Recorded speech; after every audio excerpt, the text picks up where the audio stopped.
Une poignée de main pour un nouvel accord. Le ministre israélien de l'énergie et des infrastructures est aux Émirats arabes unis. Il est le premier membre du 6e gouvernement Netanyahou à se rendre dans ce pays du Golfe.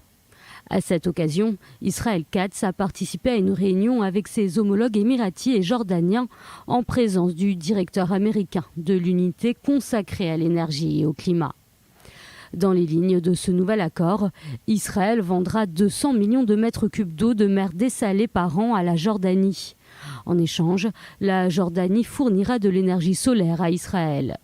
L'énergie verte sera produite par une centrale solaire d'une capacité de 600 MW qui doit être construite par les Émirats arabes unis.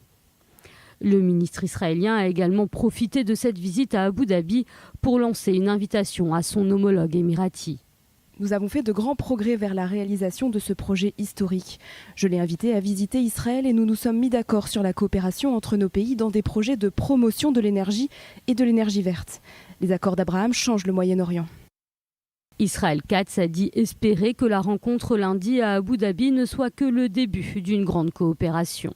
Dans l'avenir que je vois, ce projet dépasse le cadre de l'initiative ponctuelle. Il deviendra un tremplin pour la mise en place d'un forum unique de coopération quadripartite entre Israël, la Jordanie, les Émirats arabes unis et les États-Unis pour promouvoir d'autres initiatives. L'accord signé lundi vient valider celui de la Conférence des Nations Unies sur les changements climatiques à Sharm el-Sheikh.